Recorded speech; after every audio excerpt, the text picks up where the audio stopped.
இந்த மாதத்துக்காய் ஆண்டவர் ஒரு வார்த்தையை தந்தார். நீ பயப்படாமல் பேசு, மௌனமாயிராதே, நான் உன்னுடனே கூட இருக்கிறேன்.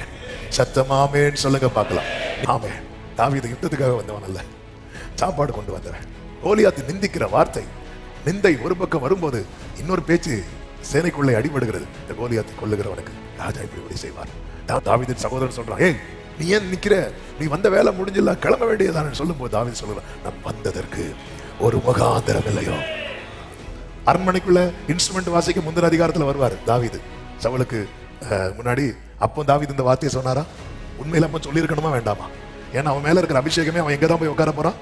அரண்மனையில் உட்கார போறான். இது அவன் சொல்றதல்ல, அவர் சொல்ல வைக்கிறது.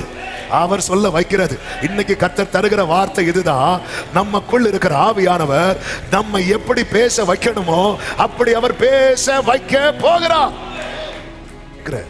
ஒவ்வொருவருக்கும் சொல்லுகிற வார்த்தை தான். பல நேரம் நீங்க உங்க மேல இருக்கிற அழைப்பையே மறந்துட்டீங்க, உங்களுக்கு கொடுக்கப்பட்ட வாக்குத்தத்தத்தையே மறந்துட்டீங்க. உங்க மேல அபிஷேகம் வைக்கும் போது உங்க காதுகளில் துணிக்கப்பட்ட தீர்க்க தரிசனத்தை நீங்க மறந்துட்டீங்க.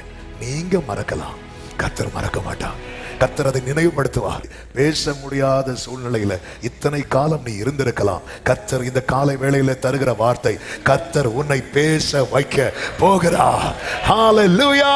நீ மௌனமா இருந்த காலத்துக்கு ஒரு முற்றுப்புள்ளியை கர்த்தர் வைக்க போகிறார். ராஜாவின் இடத்தில் பேசுங்கள், அதன் பிறகு பிரச்சனையை பார்த்து பேசுங்கள். அந்த பிரச்சனை உங்களுக்கு முன்னாடி ஒண்ணுமே இல்லாமல் ஆகும். காரணம் கர்த்தர் உங்களுடனே கூட இருக்கிறார்.